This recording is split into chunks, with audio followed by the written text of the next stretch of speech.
So I want to talk a little bit more about that middle section of the cover letter. Okay, so remember how we said there are three sections: the intro section, that middle section that talks to your skills and competencies, and then the concluding paragraph. So the bulk of your letter, where you really get value from writing a good cover letter, is in that middle section where you speak to your specific skills and competencies as they pertain to the job that you're applying for. So this is really where the magic happens if you do this well. Here's what I would recommend you do. This is what I do with every single client and student that I work with. We start with the job description. And so if you read the job description, and very often you know how job descriptions, the requirements of the role and the competencies of the person they're looking for is all over the place, right? Some of it is in their own introduction. Some of it is specifically listed under requirements, and then they even have another section sometimes about desired additional characteristics that the candidate would have. So it's usually, all over the place. So what I have my clients do, we do this together, is if I said to you, when you read all of this, and if you had to summarize for me the three key things that an ideal candidate for that job would have, what would those be?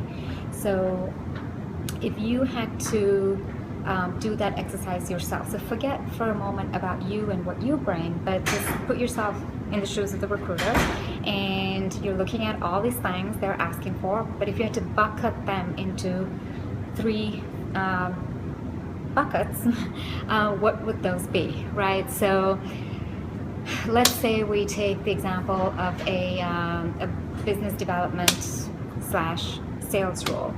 So typically they're going to be asking you for business development sales experience. They might indicate the number of years, they might indicate a special industry concentration.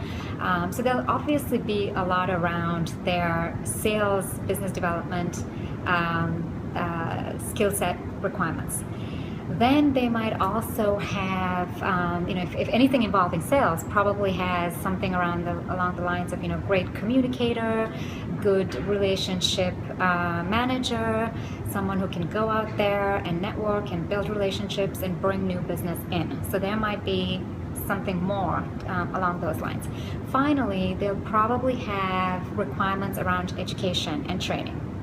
All right, so again, I'm just sort of thinking off the top of my head here, but if any job description, you can do this exercise. If I said to you, summarize all these different things that they're asking for all over the place, if you had to summarize into three categories, what would those be? Then what you want to do is now go back to your cover letter, look at that middle section, and what you want to do is tailor the three things that you pick to highlight from your experiences and your training and education to match, to tee up perfectly with what they're asking for in these requirements.